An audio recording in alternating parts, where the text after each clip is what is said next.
There's like one card I can never beat, which is Chalice of the Void on 1, which is what Chris Kapica is playing with. Yeah, this matchup seems pretty nightmarish for Greg, although, of course, I haven't really watched Greg's deck much in action. But fast mana acceleration into enormous threats, the creatures that Chris is playing all much, much bigger. I think Greg might be in some trouble here. We've got a Darksteel Citadel into a Voltaic Key, excuse me, passing the turn. Now, Greg, unfortunately for him, he showed up a touch late to the tournament today, so his loss is because he got here after round 1 and the 10 minutes went by. So, in theory, Patrick, he is undefeated with Mono Blue Martyr. That's one way of terming it, Yes, he is undefeated. You take that one out of that loss column, as here is Nimagus Elemental Hatch, happy to pass it back.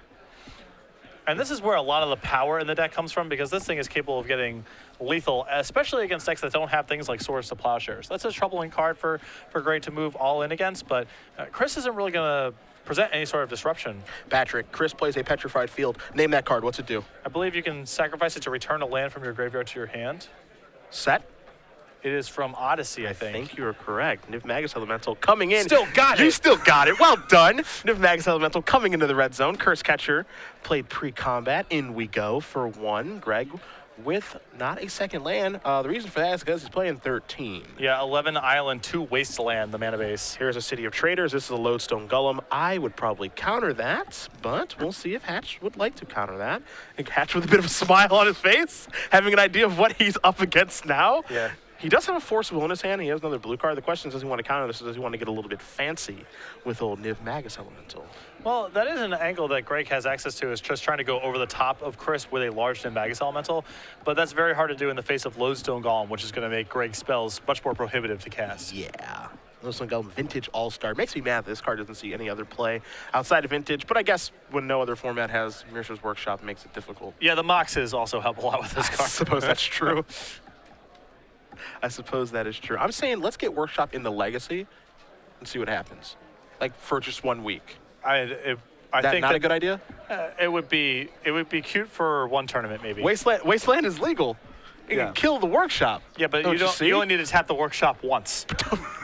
But then it's gotten, okay, maybe I'm wrong. Force of Will, poor Ninja of the Deep Hours has been removed. Maybe that just means Greg has another one.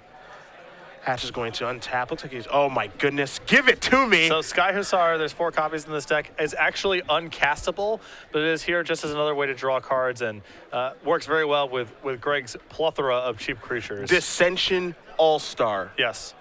Fantastic uncommon in that format. Hatch is going to forecast it, a word that we will probably never use again during our Legacy coverage, the forecast mechanic. But here it is from Sky Hussar. Greg draws a card, plays a Judge's Familiar, does not find a land, passes the turn back. Chris is going to take a draw. He drew a Blightsteel Colossus. We're not quite there yet. We're a little far away. That's, of course, a Kadoltha Forge master target. Accurate. Well, he won't be able to search for it this go-around. Let's see if he's got anything to do, though. He may have been relying on that Lodestone Golem to really get some work done here against Greg's mishmash of creatures. Yeah, it looks like he's looking at a hand of Cavern of Souls, Phyrexian, Metamorph. Just not a lot of proactive action right now. And of course, playing a land is a little annoying for him as well, because he has City of Traders in play. Patrick, surprise, surprise, some Twitter people would like a deck tech on this brew here. They haven't even seen everything Greg has to offer. Oh, no, not yet. We held out on the Sky Hussars. What else are we hiding in this cage? A copy of Scab Ruinator. You better believe it. That's no mistype. You don't write that down on accident. No. I mean, we were in the car ride back with him yesterday, and he was cooking up all sorts of nonsense. He sure was, as he always does. Chris is going to tap 2 lands, but tap for 3 mana. Well, he's going to think better of it. And again, he has Blightsteel Colossus, he has a Cavern of Souls. Looks like he may have a Wormcoil Engine in his hand. Yep. And then a Phyrexian Metamorph. But the Voltaic Key is not really providing him with anything right now, as his only artifact is the Citadel. So you can Metamorph the Citadel to make a land drop, but again, the City of Traders is prohibitive in all of this. It's time to forecast yet again. The weather is beautiful outside for Sky Hussar. It'll draw Hatch a card, and he'll draw another one. Getting deeper into his deck, still looking for that second land. Drew another Sky Hussar. Going off. As it were. Let's see what the follow-up's going to be here. I believe we're seeing Martyr of Frost. You better believe we are. Oh, you're going to read that one, Chris? Greg is going to be setting a record this tournament for most cards read by opponent per game. Yeah, perhaps this is going to be judge calls. Yeah, this is going to be a new record. In for 1 comes Nimagus, and Greg did draw another copy of Sky Hussar, so now he could draw 2 cards. Believe it or not, this is getting unfair. So Chris with a great draw this turn in Metalworker, Yes. as mana was really his bottleneck. And here is a Metalworker. So the powerful artifact from Urza's Destiny. Correct. Yes! It's before my time. Comes into play, willing to provide a ton of mana, as we know Chris has a bunch of artifacts in his hand. Greg on his upkeep. Are we going to forecast a little more? I mean, he has 4 creatures and a second Skyosar, so he could. All right, it's time to forecast this guy who's like, give me another card, Hatch says. I believe that may have been a wasteland. He's Hatch, I'm doing my thing here, man. I'm forecasting away. He's explaining to the table judge right now. I'm having the time of my life. I can't use the same one. Correct. You can only reveal once. So what are the forecast cards? Do you remember any more of them?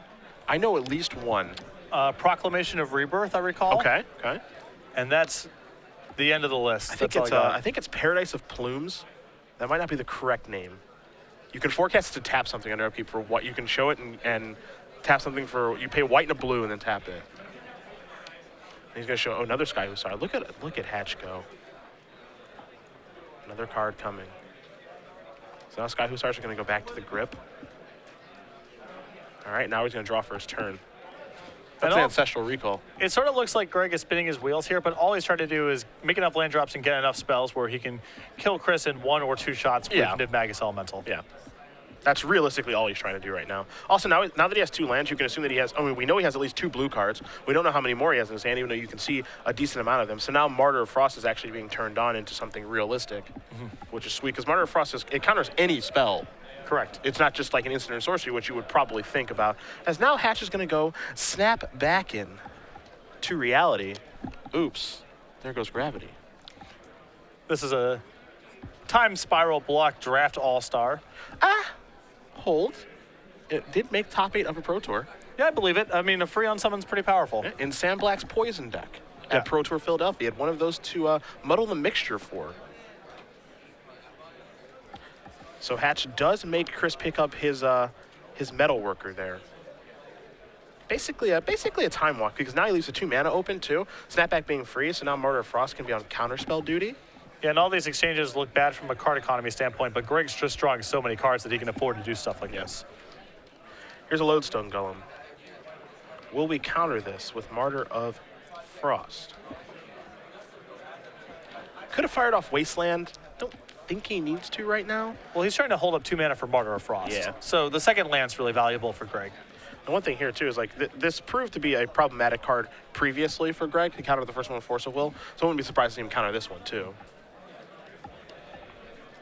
But he is certainly giving this a lot of thought before he does counter it. Yeah, there's a possibility he doesn't even really care about this and would rather keep his 4th creature in play to activate Sky Hussar twice next turn. Yeah, there's a chance of that. I mean, the issue here, I think, is when Greg is playing a 13-land deck, he's pretty bottlenecked on what he can and cannot do, and this making it even more expensive. Yeah. And he's potentially looking to chain together multiple spells as well, but it looks like he's going to let it through. All right, he lets it in. Hatch is going to untap. He's going to go a drawing. There's your Sky Hussar.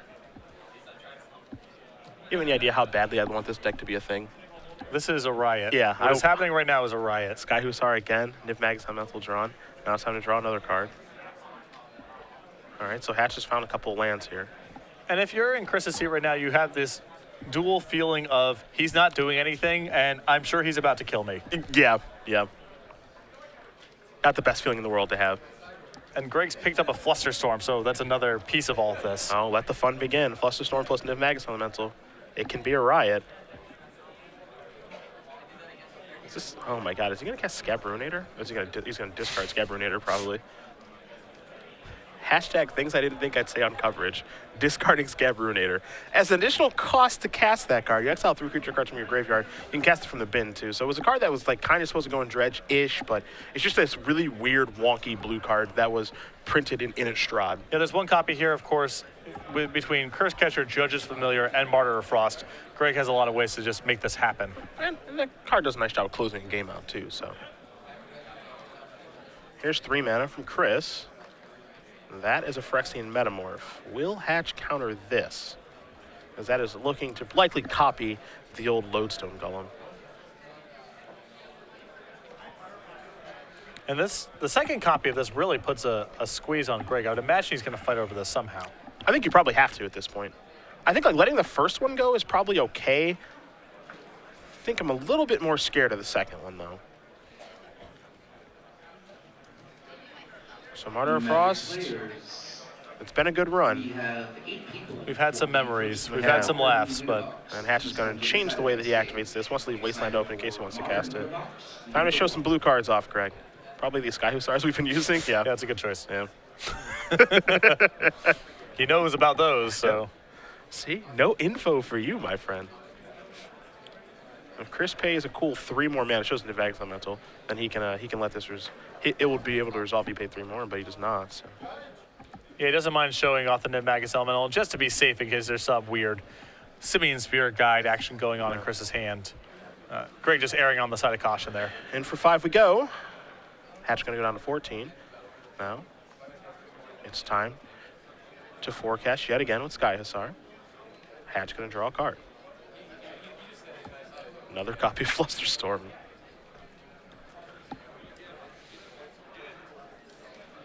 Considering his options here.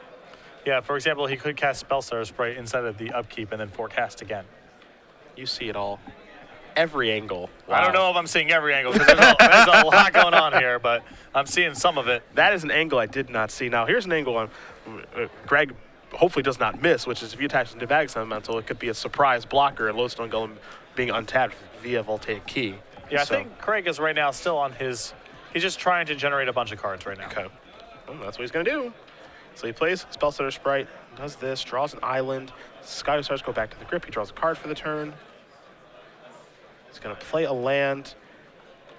He will be able to cast Aether Vial because it's an artifact.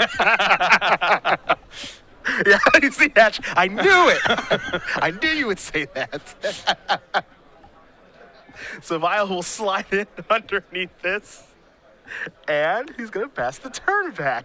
Yeah. You see these two having a laugh. So untap the Lodestone Golem with a Voltaic Key, take a draw. Chris draws a copy of Ancient Tomb. Now you've seen he's had a Cavern of Souls in his hand for a very, very long time. And he's chosen not to play it, probably with the intentions of going from 4 to 6 mana if he draws a double land to cast some sort of big spell. Yeah, the major thing right now is, again, Chris, with that copy of City Traders in play, he's had no reason to play an additional land, and he wants to keep a City of Traders, so he's correctly been patient. In for 5 comes the Golem. Greg bluffing a Vial for 0. Hey, who knows what the heck can come out of this deck? You think you know, but you have no idea. Mm-hmm. So it looks like Chris may be considering, I think the card that he has in his hand right now, you see his hand, all the cards are brown, so it's hard to make some of them out actually. There's a Metal Worker over there we saw earlier. He's going to play the Ancient Tomb. He's going to take 2, go down to 14. I believe this is going to be a Steel Hellkite. Well, it's either Steel Hellkite or Worm Coil. Yeah, those are 6 mana spells, and it is going to be the Hellkite. So to the skies we go. Hellkite pretty exciting against Greg's board of all one casting cost permanents. Yeah, not so bad. Not so bad. If it can connect, which I don't know if it's going to be able to do. Yeah, the issue here, of course, is that Greg's drawing so many cards, he might just be able to generate a lot of chump blockers. Also, Greg was probably looking for a way to go off now with the Nimagus Elemental. That's the other thing. What happens if Greg just attacks with Nimagus Elemental in this Hellkite? What do you do if you're Chris? Yeah. The big thing here for Hatch is he's a little bottlenecked on mana, even though he's working himself out of it. But, you know, the goal here is to cast some sort of spell and be able to Flusterstorm it, and then, you know, Flusterstorm Storm, and then eat all the copies. That's the trick. See if he can put the trick together. Draw a card. There's a Force of Will. Force of Will actually allow him to do what he wants to do. Gives him a lot of freedom now. Yeah. Will Hatch go at it again? Again, he can initiate the action by doing something like, I'll play Judge's Familiar, I'll Force of Will it, I'll Flusterstorm the Force of Will, and then I'll eat the copies of everything. Yeah, eat the Flusterstorm copies, eat the Force of Will, just do all this ridiculous stuff. Now, we're still in the upkeep. Violet's ticked up to 1, and he's just going to take a draw. So by not forecasting a second time, I believe that means he wants the Spellstar Sprite back to block and the Nimagus Elemental to attack this turn. Yes. That's what it feels like, at least. But we shall see. Yeah, we have no idea what's working in that head. We think we'd like to know. So Hatch, gonna tap 1 mana. Whatever spell he plays is gonna have to cost 2 unless it's an Aether Vial because of Lodestone Golem. So this may mess up his planning a little bit with how much he can do in a turn. Yeah, there's so many permutations with these lines. The Flusterstorms really complicate things. Oh, this is easy. This is this is just ABC magic. Play your creature, attack with it. See, so there's 2 Flusterstorms, there's 2 copies of Sky Hussar. There's a Curse Catcher, there's a Force of Will. He's probably gonna have to counter his own spell to turn on his Flusterstorm to let him go crazy. Just a day in the park. He's gonna vial in something here. It's gonna be a Judge's Familiar, I believe. And it is. Let's see what the follow-up's gonna be. Greg taking a deep sigh there after putting that Judge's Familiar. Yeah. Trying to noodle this all through.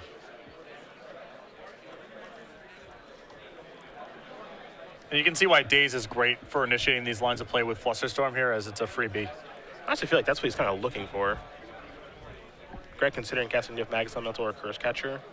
He's going to play a Curse Catcher rather slowly. Okay.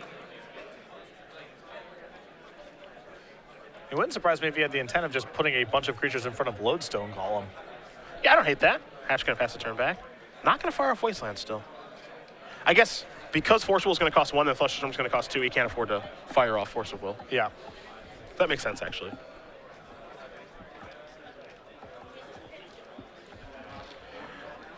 All right, Chris, it's on you. Chris is probably thinking what everybody else at home is thinking, which is, what in the heck is going on here? What on earth is going on here?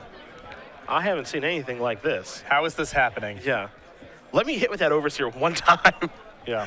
Or excuse me, the Hellkite and see what happens. And what's really intimidating if you're Chris here is that Greg has passed every single turn with at least 5 cards in his hand. It's not even like he's close to out of resources. Yeah. And you've already seen Snapback, so Lord only knows what Greg could potentially have access to. Spellstutter Sprite, under the bus.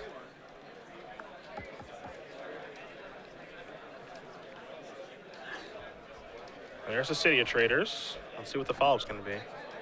That's 6 mana. I have a feeling we're going to see a bit of a show here in a moment. That's a Wormcoil Engine. No, no, no, no. I cannot imagine this is going to resolve, but we'll see. So he's going to pay the 1 mana. This is going to be a Force of Will. See, Sky Hussar's blue. See. Yep. So you can remove. See, you can remove the Force. It's another dimension. Yeah. It's just good deck building. Looks like Hatch is going to remove Nimagus Elemental. And you guys can't hear him, obviously, because we don't have microphones on the players on there. The words he's using right now is hold priority, most likely. Yeah. With the, I wouldn't be surprised with the intention of doing a little bit of Flusterstorming here. So what he's going to do is going to Flusterstorm his own Force of Will. Storm count is now 3. Yep. Because of Fluster, so there are 3 copies of Flusterstorm on the stack. 1 for Flusterstorm itself, 1 for Force of Will, 1 for Wormcoil Engine. Correct. Okay. And he can use Nimagus Elemental to eat all of these copies. Mm-hmm. So then his Nimagus Elemental gets large, and the Force of Will still resolves. Yeah. Nimagus Elemental, one of these sweeter Magic cards. It is really fun and pretty open-ended, the stuff you can do with it. Yes. And it with Flusterstorm is just an incredible synergy. Yeah. It's a synergy that Hatch has been trying to make work for some time now. Whenever we come to the West Coast, he is just always doing this. Last time he was doing it with like Berserk and some other ridiculous things, and this time he's doing it with this. I've seen Death Shadow builds of this deck. Yep. So he eats the 3 copies of the Flusterstorm, and now, hey, Forcible, you're good to go. You can counter that thing now. And you can tell Chris is just having kind of a difficult time believing all of this is happening. I'm right there with him. So now Greg explains exactly how it all works. It all makes sense. The Nimagus Elemental at the end of this turns into a 7-power creature. It's a 1/2, obviously, with 6+1/+1 counters on it. Because really, why not? And now we're going to go back to Sky Hussar. Right. Well, we need more gas. We definitely need some gas. So step 1, forecast. Oh, Judge is familiar. You want to get in here, huh? Got to be careful with how many flyers leaves back. Time to draw. Yeah, because if that steel Hellkite hits, it's a mess. Yeah. It's a catastrophe for Greg. The game is over. Hatch will draw a card. One of the cards he drew here was a Disrupting Shoal. I think he actually drew 2 copies of Disrupting Shoal. Disrupting Shoal is Force of Will's number, 5 through 8. It's also not unreasonable for him to hard cast it in certain spots. I'm going to have to do a story count with Disrupting Shoal. How many times do you remove Sky Hussar to it to counter Force of Will? Yeah. Perhaps ad nauseum. Right. Yeah. Batter Skull. And now this is the difficult thing about playing against a deck like Greg's. He's sending in this Nimagus Elemental. It's obviously a good attack. It's a 7/8. Chris doesn't even know if he's dead if he lets this through. Yeah. I mean, Greg could have some sequence of nonsense to just kill Chris if he takes this hit. So. Yeah. We just saw a sequence of nonsense But to make this thing into a real creature. But can he win by chump blocking? Yeah. It's very challenging to play against decks when your opponents. I'm not talking about they're playing a card that you haven't seen before. I'm talking about they're playing 20 cards you haven't seen before. Yes. All right, so in front of the Nimagus Elemental goes Lodestone Golem. Greg has worked his way through that. I just need to make sure again that Steel Overseer doesn't hit. Looks like he might fire off a Wasteland here, huh? Yeah, I like it. Chris has a lot of expensive spells. Greg certainly doesn't need the Wasteland at this point. He has more than enough mana, and Lodestone Golem's no longer in play. Yeah, no longer bottlenecked on mana because the Golem is gone. So he's going to take down City of Traders with the thought of, if you want a bunch of mana, you're going to have to pay 2 life for it. Chris is going to untap. He'll take a draw. A copy of Ratchet Bomb, which is really good against Greg's deck. Chris has oddly come prepared for this matchup. Steel Hellkite and Ratchet Bomb are probably pretty high on the list of cards Greg would not like to play against. Well, Chalice of the Void is literally number 1. Right. And Chris hasn't drawn that yet. Now, Greg knows what he's playing against, which is Mud, so heaven forbid one of those shows up. There is a lot of hilarious dimensions to the match that is being played right now. Overseer. Maybe wanting to come on in. The water is warm, after all. Yeah. But Chris's life total, is under some duress here, and Greg has, between the Nimagus Elemental and all of his just leftover goofballs, very close to a lethal attack next turn. Especially with Ancient Tomb dealing damage as well. Yep. And a Vial on 1, as far as Chris knows, there could be another threat coming down. For the record, there is no way this is resolving. This is worthy of a counterspell. Yeah. Greg has a Disrupting Shoal that he can actually hardcast for 2. He could not do this with Force of Will. Yeah. He could not Wasteland and hard cast Force of Will here. So true. That's just good deck building. Yep. That'll take care of that. I think Disrupting Shoal is a criminally underrated card. I'm inclined to agree with you, actually. Probably would make my top, 15 or 20 list of most underplayed cards in Magic's history. Just like another free counterspell, but this one doesn't get played that much. It's obviously a little more sensitive to things, but... Yeah, of course, but it's also not unreasonable to hardcast in a lot of spots, too.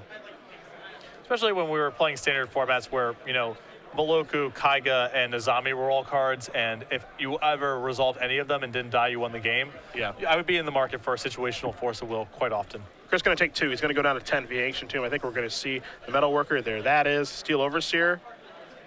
Are you back on defense, Steel Overseer? Yeah, I think this is a pass. That's a pass. How do you feel, Patrick? You want to go Sky Hussaring? At least once. All right. Give me a card. Island added to the grip. Probably can't afford to Hussar again. What I want to see is I want to see that Vial tick up to 5. Oh, we're going to that plan B? Oh, yeah, that's what I want. Vial has ticked up to 2, I believe, as Hatch will draw another card. There's an island. I do like the fact that he's Wasteland proof. Like, I wish there was a white mana in here, I guess. I don't think I can't imagine the game getting to the point where Sky Hussar gets cast and it makes a difference. That's just closed-minded. I could be wrong. Granted, I could be wrong. Well, there goes that. So Chris must have big plans for this Metal Worker. Well, he's got, the only card he's has is Blightsteel Colossus. So you look at the mana that he has, which is, he's got 2, 3, 4, 5 mana in play. He's got 2 artifacts that he can show, so that's 9. And then if you play the Citadel, that'd be 10. So he's a little short here, I think. All right, so 4 mana, 5, 6, 7, 8, 9. Can he cast that thing this turn? I don't think he can, right? Well, what if he Petrified Fields back a 2-mana land? Does that get him anywhere? He shows 4. No, that's still net 1 mana. Oh, yeah, he can key. Missed the onboard key. Yeah. Got it. Right. So, Oh, boy. Colossus is comfortably out of Disrupting Shoal range. Greg, now this is a spot where you would want Force of Will, because Disrupting Shoal is not very good. You're right. there. You're right about that. See, that's one of the reasons why Disrupting Shoal is a better card. Or excuse me, Force Will is a better card than Disrupting Shoal, yes. Nimagus Elemental, you want to come play with the big man? I think Greg's got to find some way to just finish this out in the air, Yeah. which he can kind of do. Yeah, I mean, we can see an attack here with just like a bunch of idiots and then leave Nimagus Elemental back on defense to soak up some of the infect damage. He's going to have to get a little bit more creative, but this whole match has been creative, so. Yeah. Oh, look at the math.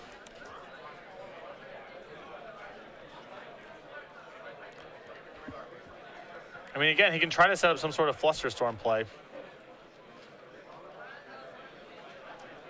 Well, Flusterstorm play doesn't really do anything because growing Nimagus Elemental doesn't do anything because Blightsteel's indestructible. Well, it might give him a second opportunity to chump block. Okay, sure. Yeah. That's unlikely, but. Yeah, sure. Well, Hatch, you've had a lot of fun goofing around. Playtime's over. Right. We've had some laughs, but now it's time. Someone's got to go. All right, so what in goodness name is happening here? So here's a Spell Stutter sprite. It's gonna Disrupting Shoal this, removing Sky Hussar. Flusterstorm. Okay. Yep. Because what you can do is you can Disrupting Shoal with a card that costs more. It just won't counter the spell. Yeah, it's like Pyroblast, Hydroblast wording of counter if. Yeah. Not target only. So not a bunch of counters are going to go into Nimagus Elemental. Because why not? And now we'll untap. So now we're in second chump blocker territory, too. So that's a 6, 12, 13, 14, 15, 16, 17. That's a 17 power Nimagus Elemental. He's going to go Sky Hussaring too. All right, take a card.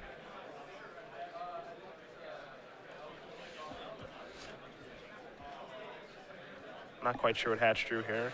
Might be another Sky Hussar. He's going to take this up to 3. Yeah. Oh, yeah, we're going to get the Hussar out there. Yeah, he drew another Sky Hussar. So he's going to play an island.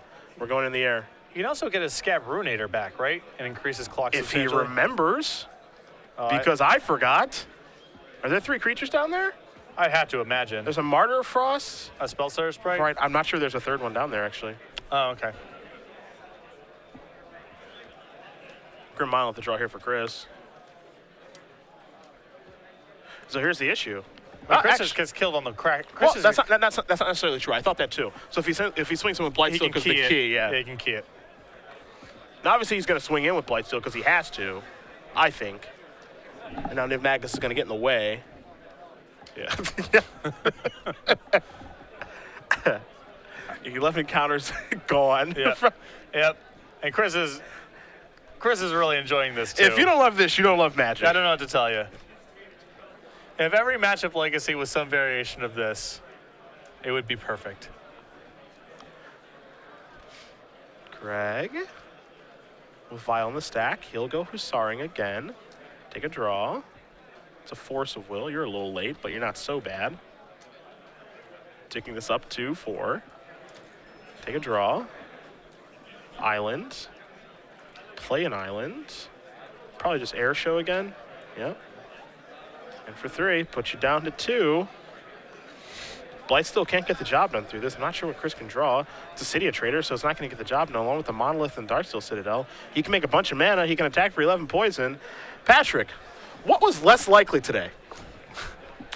This is kind of The answer is this. This is kind of a loaded question.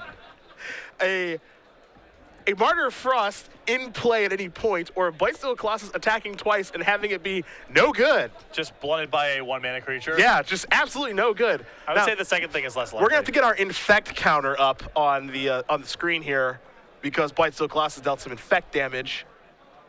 There it is. Hatch is going to go Sky Hussaring again. Getting the vial up to 5, Yep. which I joked would never happen. And he's just drawn Chain of Vapor too, which is a great insurance policy. That's a healthy one of in his deck, probably. Yeah. Greg's getting a little fancy here. Maybe he should just. Yeah. So he's getting a little fancy. He's drawing cards, and then he's gonna violence Guy Usar, untap his whole team, and then attack.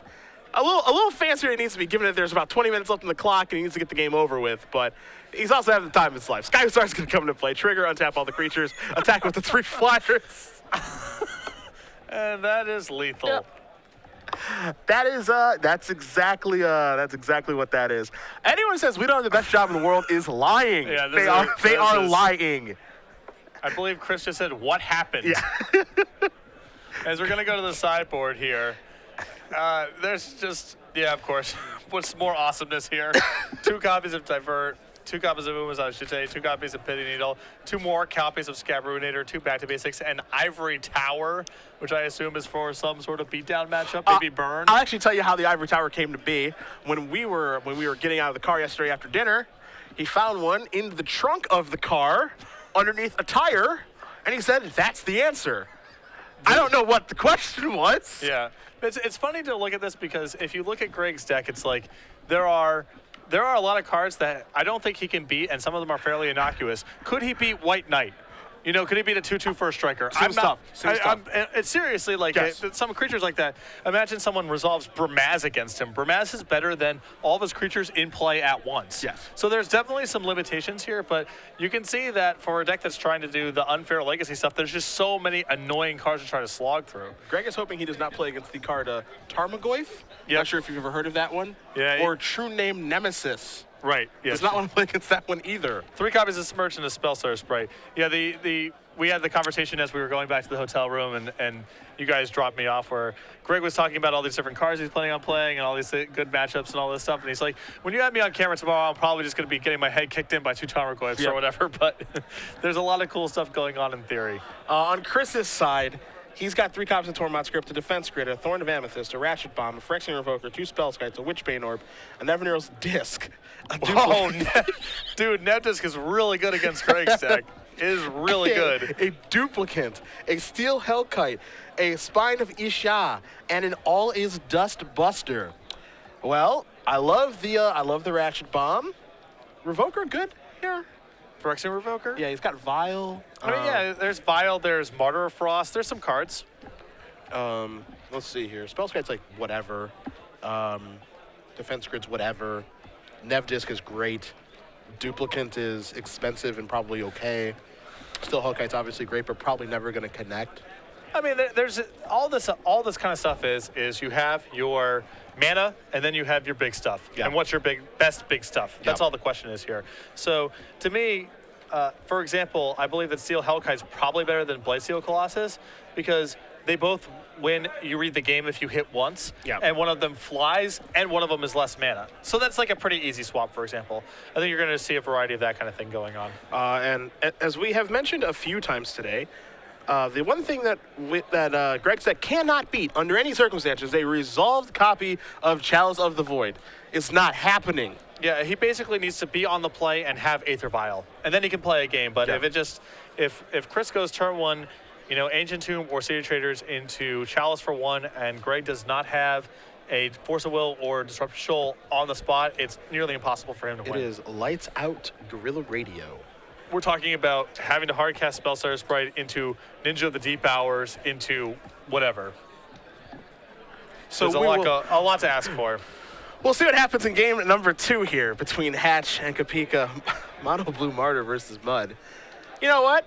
We're probably going to run into some nonsense with Delvers eventually anyway, so let's have a little fun to start the day, shall we? It's good to take a break. I'm sure as we approach the later rounds here, we're going to get more than our fair share of opportunities to be brainstorming and pondering and whatnot. Oh man, a True Name Nemesis resolved. I wonder who's going to win. We have plenty of opportunities for that kind of stuff as the day progresses, but for now, let's embrace Legacy in its ideal form. Yes. This nonsense occurring every round. I could not agree with you anymore. We're not in Seattle, so there won't be any Allurn. Did you get to watch Allurn last week? We did. It was really impressive, actually. I never contemplated Charlotte's Agent or Baleful Strix in that deck because Allurn wasn't really on my radar, but those give the deck a really impressive kind of natural grindy game it can play. Baleful Strix is nice. You Yeah. don't have to play Coiling Oracle is fine for multiple reasons, but Baleful Strix I think is just a better Coiling Oracle. I think one Oracle is still fine. Sure. I know Alex Ledbetter was playing the deck, because here's a Ratchet Bomb. That's kind of like a Chalice. It's pretty bad for Greg. Might need to counter that. He does have 8 free counter spells in his deck, and he has a Force Will and a blue card, so Force Will removing Nimagus Elemental. Greg's Invitational card. Yeah, the one casting cost permanent hate is really rough. Oh, come on, he has another one? Looks like he has a pretty land-heavy hand here. Yeah. 2 more islands, a Force of Will, and a Flusterstorm. What's this? Phyrexian Revoker. So Revoker can name, that can name Nimagus. Yes. That's actually pretty good. We're thinking of cards that it can name. I forgot that Nimagus is actually one of them, because that's an activated ability. Yeah, it doesn't tap, and you know what I mean. Yeah, it seems free. Ooh. Hello, ladies. That's a Wasteland. Yeah, Revoker does name Nimagus Elemental. So here's a question, food for thought. Do you waste on the City of Traders, or do you wait for the next land? With a Force of Will in hand, I wait for the next land. Okay. Lightning Greaves. That Revoker is safe. Yeah, and now Chris has a number of really threatening. All of his creatures get significantly more threatening. Yeah. Metalworker gets terrifying now. Yeah. And Chris, not going to attack, pass the turn back. I think Greg would just offer up a trade. I'm pretty sure if Greg knew that that was the top card of Chris's deck, that he would have wastelanded last turn. Sure. Hatch passes back. Chris draws a card. It's a Trinisphere. What's this? Oh, he's going to play a land? A Grim Monolith. Okay. This is tough, actually. This actually might be worth countering. You see, Chris actually has more lands in his hand. With Chris stalled on lands, you have to imagine that he has a bunch of haymakers that are pretty replaceable. Yeah. So letting him have a monolith is pretty risky. The Force Will removing Flusterstorm is going to happen here. I think now I would want a Wasteland. I really do. Disrupting Shoulder Draw. I'm not saying it's right. I just have like this inclination I would want to Wasteland that. Yeah, I know you mean. Nev Disc. Ugh. Some of these cards that Chris has access to are just so brutal for Greg. Like this one? Well, actually, fortunately, Greg's kind of flooded out here and has no spells. So That's true. Trinisphere doesn't mean too much the way the board's currently set up. I suppose Trinisphere is good against Chris, too, Yeah. given the board state. And it's about to get better here with Greg able to wasteland Chris's remaining mana source. Yeah, Greg just really unlucky flooding with his 13 land deck. Yep. I think he's going to fire off a Wasteland now. Yeah. Now, Trinisphere, a vintage all-star, this is just a really weird card. So basically everything costs 3. If you have any questions, it costs 3. Force of Will for free costs 3. You know, all of that stuff. Everything just, it costs 3. And then that all works as long as Trinisphere is untapped, which is a little bit weird, but it's very rare that the card actually gets tapped, so. Probably a throwback to Winter Orb type designs that were like that. Ninja the Deep Powers is here. Little ninjutsu. Hatch will draw a card.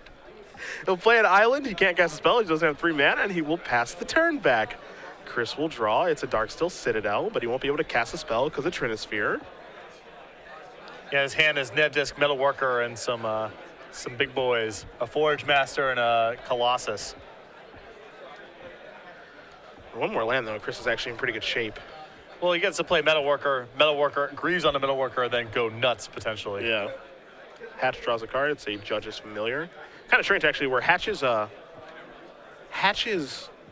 like, things that tax spells, Judge's Familiar, Curse Catcher, stuff like that, doesn't do anything against these decks. Yeah, he's all artifact creatures, so Yeah. Greg's disruption doesn't really work. The Force of Wills and the Shoals, to a lesser degree, are still functional, but Yeah. the creatures that he's leaning on to beat the unfair stuff aren't really functional against Chris. Will Greg get in with the Ninja? Looks like we're going to start here with Nimagus Elemental and just pass the turn back. So does not want to trade the Ninja with a Phyrexian Revoker. Chris draws Metalworker. It's an artifact, so if he's ever able to find land, we're going to go Sky Husaring. Here we go. We are doing it. Back to Oh my God. Oh my goodness. Back to basics to draw from Greg. I mean, Greg definitely wants to trap Chris into casting something, tapping his lands, and then locking him with back to basics. So I'm going to Sky Husar again. Now draw. So he's just drawing 2 cards a turn now. And because his counterspells cost 3 mana, he doesn't want to make a move. Now here, the trap has been set. 3 mana. This is a Metalworker. This is oh my god, he has the mana to cast Disrupting Shoal for 3. Oh boy. Oh boy. All right, that's step 1, and I know what step 2 is about to be. We're going back and back. We're going. Cali. It's going to be back to basics time here. Sky Hussar, forecast, hatch, draws, back to basics. Oh me, oh my. It's going to take 3 more lands for you, Chris. Well, hey, maybe 2 more. There's City of Traders. That's a really good start for Chris. Again, if he can actually get this Metalworker into play, he can do whatever he wants, mana-wise. Hussar, draw a card, come back to the grip, take a draw.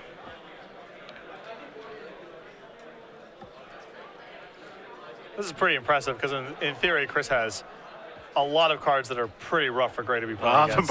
Martyr Frost in the house. Good deal, even for 3 mana. Yep. 2 mana to activate. Hatch will discard a Sky Hussar. Don't need that one anymore. Pass the turn back. Yeah, those lands are still tapped. Yeah. And the Martyr here is so rough for Chris because he can't really get it off the table, and he can only use his lands very sparingly because of back to basics.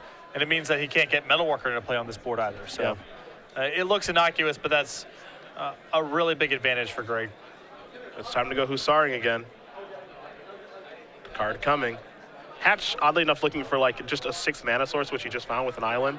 So then he can do multiple things in 1 turn. Yeah, now against Transfer, he can cast 2 spells in 1 turn. Ninja coming on in. Any trades to be had? And if you're Chris, you got to feel, as bad as it is for these ninjas to hit, if I lose this Revoker and Nimagus Elemental, like the floodgates can open up. He could just die. Yeah. Yeah. Immediately. Hatch looking to cast a spell here, just not sure which one. Greg Hatch is a national treasure. This is great. This has been worth every minute. Yes. Hatch is going to discard a couple copies. See, and now what he's setting up, Patrick. Uh-huh. Now he's setting up the Ruinator. Yeah, that's gonna lock this one up. Yeah. Scab Ruinator is aching to do. Yeah. Locking games up. Yep. Greg now with a flush graveyard from having drawn so many extra cards. 2. Here is a Wasteland. 3. Can't imagine this is resolving, especially with that Martyr out there on the table. Yeah, it just depends on if Greg wants to use the Martyr here or use his Shoal. Yeah, he's got Disrupting Shoal. So here's Martyr. Gonna sacrifice this. Show a couple blue cards. Yeah, I'd show him the Ruinator. Yeah, let him know it's coming. Yeah. Show you a Sky Hussar, Ruinator, and Judge's Familiar. So, Metalworker down. Again, Greg just erring on the side of caution here. As he should. Over-revealing a little bit just to make sure that something really weird doesn't happen because he can't allow the Metalworker to get into play. There's a Scab Ruinator. Boom. Got to remove 3 creatures from the graveyard to put it into play. Of course, it does cost 3 mana. Now Hatch will come in for 3 points of damage. 5/6 flyer. That's how he chooses to close the game out. Now there is another legacy card that costs blue 1 that does have power and toughness, but he's deciding to go against Trinate Nemesis in favor of the Ruinator. And I like it that way. Well, I mean, he needs a higher impact threat, right? And there's also, he's already kind of exposed to some splash damage.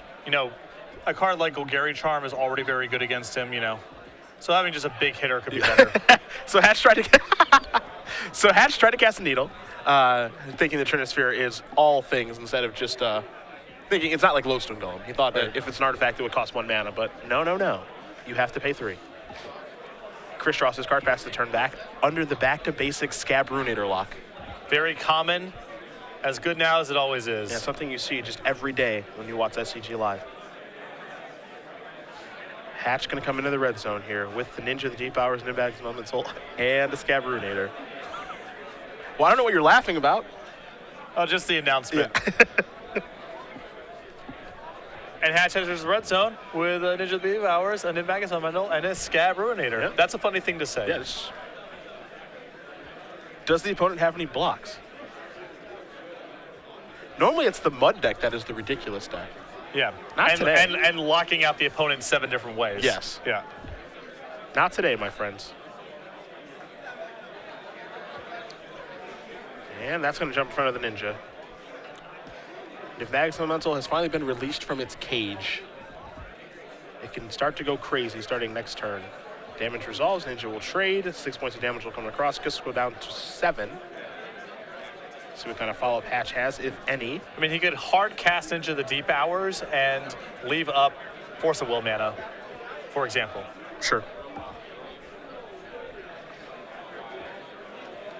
Yeah. Hatch just going to discard. Just erring on the side of caution. Greg can untap and kill him very easily if Chris does nothing next turn. Yeah. So no reason to spend any mana. And that is going to do it. Greg Hatch with Mono Blue Martyr defeats Chris Kapica and his mud deck 2-0. Easily one of the most fun matches I have ever covered here on SCG Live. Greg, never stop what you're doing. No. Do this forever. You leave, well, to be fair, you know, he just loves the Mono Blue deck. He does. In any fashion. Nimagus Elemental Flusterstorm is his language. Yes. So if there's any way to rationalize it, he's going to play it, and it's often what he's brewing. And looked pretty impressive there. You know, Chris has a ton of horrible cards for Greg to play against. We're talking, he has main deck Steel Hellkite, main deck Chalice of the Void, and main deck Ratchet Bomb. All cards Greg's going to struggle to beat most games, but with all the card advantage and random tricks and, you know, cards that Chris wasn't necessarily anticipating in various spots, Greg was able to take it down. And here's the thing.